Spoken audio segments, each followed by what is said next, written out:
안녕하세요. 우리 주변의 특별한 감동 사연을 바탕으로 재구성한 스토리를 전달하는 감동의 바다입니다. 구독과 좋아요, 알림 설정은 영상 제작에 큰 힘이 됩니다. 끝까지 시청 부탁드립니다. 그럼 오늘의 사연 시작합니다. 미국의 영재 고등학교에서 한 학생이 동양인 한국인에게 소리치고 있습니다. 시험을 컨닝한 게 분명하니 다른 어려운 문제도 풀어보라며 말이죠. 그렇게 선생님께서 등장하셨고 아이들을 중재하기 위해서 칠판에 대학생이 풀만한 문제를 써내려갑니다. 이에 한국인 학생은 문제를 풀기 위해 칠판에 다가가자 모든 학생들이 놀라는데요. 도대체 무슨 일이 있었던 걸까요? 안녕하세요. 미국에서 살고 있는 엠마입니다. 저는 미국에서 부동산 관련 일을 하고 있습니다. 치열한 경쟁 속에서 살아야 하기에 하루하루가 저에게는 숙제였어요. 그렇기에 당연히 자식의 교육에 온 힘을 다해야 한다는 게 제 생각이고요. 제 아이의 이름은 제니퍼이고 어렸을 때부터 영재 교육을 받아서 항상 반에서 1위를 유지하고 있었어요. 영어뿐만 아니라 스페인어도 잘했고 아이가 초등학교에 입학하고부터는 각종 대회에 나가서 상을 휩쓸 정도로 머리가 비상했기에 아이에 대한 지원을 아끼지 않았습니다. 제니퍼가 가지고 싶어 하는 것은 뭐든지 다 사주었습니다. 하지만 그것이 문제였던 걸까요? 제 아이는 건강이 갑자기 나빠졌습니다. 저는 아이의 치료를 위해서 잘한다는 병원과 좋다는 약을 다 먹여보았지만 아이는 나아질 기미가 보이질 않았습니다. 그렇게 제니퍼는 6개월간을 병원에서 생활했습니다. 건강해지긴 했으나 6개월간 다른 아이들과의 수업 차이가 발생했던 거였습니다. 그렇게 학교에 돌아가서 중간 시험을 치렀는데 상위권이었던 제니퍼가 반에서 3등이라는 성적을 거두었습니다. 평상시에 항상 1등만 했던 제니퍼가 충격을 받은 듯 했습니다. 그래서 저는 1등을 한 친구가 누구냐고 물어봤더니 한국인이라고 했어요. 이름은 혜진이고 그 친구는 제니퍼가 아팠을 때 한국에서 전학을 와서 친구도 없고 반에서 혼자 왕따처럼 지낸다고 하더라고요. 제니퍼가 다니는 고등학교는 미국의 영재 고등학교로 생각보다 비싼 등록금이 있어서 아무나 올 수 있는 곳은 아니었거든요. 그래서 제가 알아봤더니 혜진이의 부모님은 한국에서는 크게 제조업을 하고 있고 지금은 미국까지 진출해서 엄청 성장하고 있는 기업의 자제라고 하더라고요. 아무리 제니퍼가 없었다고는 해도 1등할 정도면 특별한 공부 비법이 있겠지 싶어 딸아이에게 혜진이와 친해지라고 했습니다. 하지만 제니퍼는 혜진이와 친해지기는커녕 사이가 나빠졌어요. 그렇게 다음 시험 기간이 찾아왔고 제니퍼는 그동안 열심히 공부했기에 자신이 있었죠. 그런데 시험 결과가 이번에도 1등은 혜진이가 차지했고 2등은 제니퍼였어요. 인정하기 싫었던 제니퍼가 혜진에게 소리쳤고 컨닝했거나 시험지를 빼돌렸다며 억지를 부리기 시작했습니다. 그러자 선생님이 나타났고 싸우는 이유를 듣고는 칠판에 누가 봐도 고등학생이 풀만한 문제가 아닌 문제를 내셨어요. 이 문제를 푸는 학생이 이번 시험에 1등이라고 말씀하셨어요.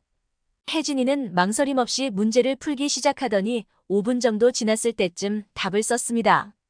제니퍼도 질 수 없어 문제를 풀려고 했지만 시작조차 하지 못했습니다. 혜진의 답을 본 선생님은 놀라지 않을 수 없었어요.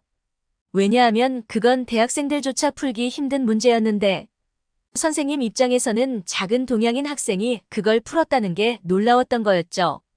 그렇게 학교에서 한국인 혜진이는 화제의 인물이 되었지만 혜진이는 친구 한 명 없었기에 축하해주는 사람이 단 한 명도 없었어요.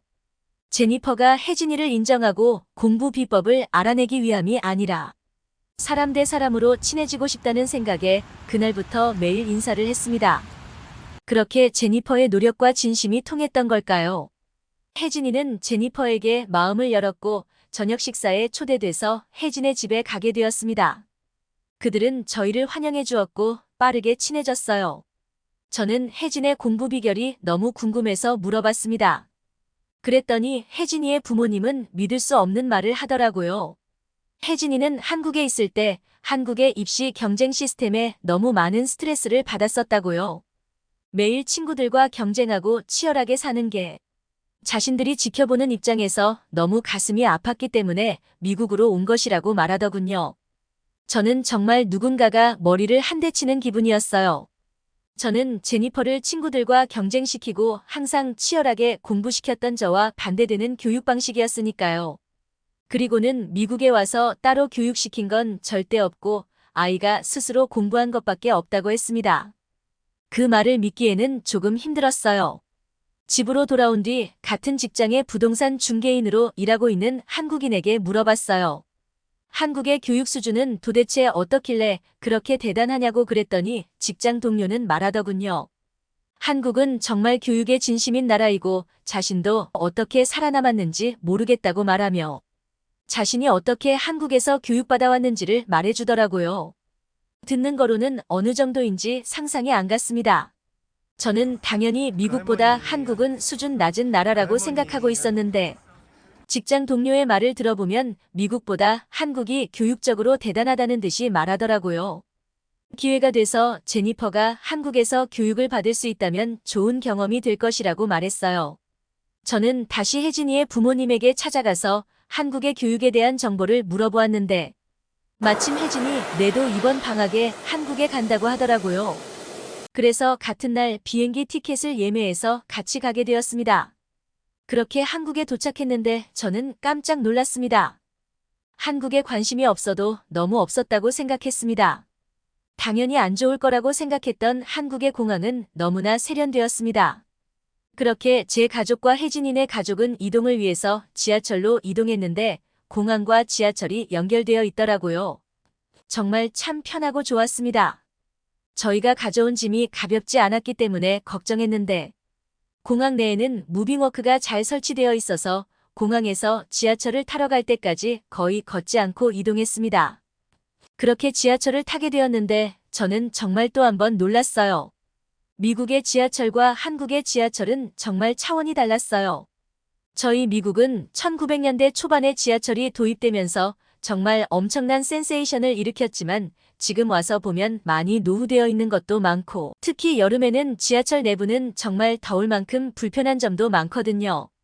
그런데 제가 본 서울의 지하철은 정말 깨끗하고 쾌적한 시설에 급하게 사용할 수 있는 생필품도 판매하는 자판기에 서울 지리를 한 번에 볼 수 있는 디지털 노선까지 있어서 그 안에는 서울의 다양한 정보까지 볼 수 있더라고요. 이렇게 잘 되어 있는 지하철은 처음 봤습니다. 심지어 속도도 엄청 빠르더군요. 그렇게 저희는 대치동에 도착했어요. 그곳에 정말 빽빽하게 들어선 건물들은 하나도 빠짐없이 학원이라고 그리고 그곳을 다니는 사람들은 전부 학원이 끝난 학생들이며 너나 할 것 없이 모두 길거리에서조차도 책을 보고 있었습니다. 심지어 밥을 먹으면서까지도 말이죠. 늦은 시간이었음에도 불구하고 간판 하나 꺼진 곳 없이 밤에도 그야말로 학업 전쟁이었습니다. 저는 혜진 엄마가 알려준 학원을 갔어요. 혜진 엄마가 예약을 해두었더라고요. 저는 무슨 학원에서 병원도 아닌데 예약까지 해야 하나 생각했어요. 하지만 상담을 진행하는 순간 저는 얼마나 한국이 교육 강국인지 알게 되었습니다. 학원 실장님께서는 제니퍼와 영어로 자연스럽게 상담을 진행하셨고 딸에게 레벨 테스트를 진행했습니다. 제니퍼의 문제 해석하는 수준을 파악하고는 어느 정도 레벨에서 교육을 진행하면 좋을지 제니퍼의 장단점을 짚어내시고 해결책까지 제시해주는 모습에 한국에 오길 잘했다는 생각이 들었어요. 제니퍼에게 한 달간 학원에서 숙식을 제공한다고 하였고 저는 마음 한편에서는 걱정되었어요. 아무리 혜진이가 같이 있다고는 하지만 한국 문화와 음식에 잘 적응할지 마음 한켠이 불안했죠. 제가 그런 걱정을 하는 모습을 본 혜진 엄마는 저에게 딸 걱정은 그만하고 스트레스를 풀러가자고 했어요. 그렇게 혜진 엄마가 예약해 놓은 미용실에 가서 머리를 하고 이쁜 카페에 가서 수다 떨면서 커피도 마셨습니다. 정말 이쁜 카페를 갔는데 이색적으로 잘 해놨더라고요. 거기에서 먹은 케이크는 어찌나 이쁜지 먹기 아까울 정도였습니다. 무지개색으로 케이크를 만들어 놓았는데 식감도 정말 특이하더군요. 그렇게 카페를 즐기고 한국의 전통 음식이라며 저를 어떤 특이한 건물로 데려갔습니다. 서울의 현대적이고 세련된 건물과는 다르게 나무와 기와로 만들어진 식당이었는데 한옥을 모티브로 만들어진 식당이라고 하더라고요. 안에는 나무 냄새와 고급스러운 분위기가 정말 인상적이었습니다. 혜진 엄마는 비빔밥과 불고기를 주문하면서 이것은 한국의 대표 음식이라며 소개해 주더군요. 저는 미국에서도 한때 한국의 음식이 인기가 있었을 때가 있었지만 먹어보지는 않았기에 궁금했었습니다. 비빔밥은 정말 맛도 맛이었지만 음식인지 미술작품인지 모를 정도로 이쁘게 나와서 너무 인상적이었어요. 맛도 정말 다채로워서 각종 채소와 나물들 그리고 고기가 다양한 식감과 맛을 연출했어요. 불고기 또한 인상적이었습니다. 짭짤한 맛과 달콤한 맛이 환상적이더군요. 우리는 이어서 영화를 관람하러 갔습니다. 영화 관람 중에 먹을 간단한 음식을 싸가지고 입장하기 전에 화장실에 가기 위해 음식들과 가방을 혜진 엄마에게 맡겼습니다. 그렇게 화장실에서 나와서 혜진 엄마를 찾아 두리번거렸는데 보이지 않았어요. 그러고는 제가 맡긴 음식과 가방 그리고 혜진 엄마의 물품이 덩그러니 테이블 위에 올려져 있더라고요. 저는 깜짝 놀랐어요. 그곳에는 그날 영화를 보러 오기 위해서 온 사람들이 얼마나 많았는데 혹여나 누가 가져가면 어쩌려고 겁도 없이 소지품을 두고 사라지면 어떡하냐고 물었습니다. 그랬더니 혜진 엄마는 웃으며 잠깐 휴지를 가지러 갔다 왔다고. 어차피 아무도 안 가져가니 걱정하지 말라고 하더군요. 아니 그게 무슨 말인지 이해를 할 수가 없었어요.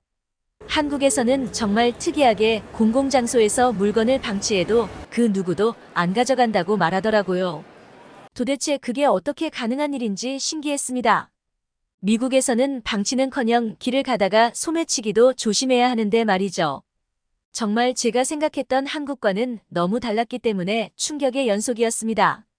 한국의 시민의식에 대한 놀라움을 또 한 번 발견하는 데는 그렇게 오래 걸리지 않았어요. 영화를 다 보고 사람들이 퇴장하는데 사람들은 전부 자신이 먹은 것을 들고 나갔습니다. 그렇게 나가더니 바로 앞에는 쓰레기를 버리는 곳이 있었고 영화를 본 대부분의 사람들은 자신이 먹은 것을 치우고 있었습니다. 미국에서는 영화나 연극이 끝나고 난 뒤 그곳은 정말 아수라장이 되는 경우도 많습니다. 그렇기에 영화가 끝나고 따로 청소를 해야 하는 청소업체가 있을 만큼 더럽습니다. 딸아이의 교육 때문에 온 한국이지만 제가 더 많은 것을 느끼게 되는 여행이었습니다. 그렇게 한국에서의 생활이 다 끝나갈 무렵 제니퍼에게도 엄청난 변화가 있었습니다. 처음에 와서 단계 테스트를 받을 때까지만 해도 75점 정도였던 점수가 현재 90점 정도로 한국에서도 상위권에 속하는 실력으로 향상되어 있었습니다. 저는 너무 궁금했어요. 대체 한국에서는 어떻게 교육하기에 이렇게 아이가 성장할 수 있는지요?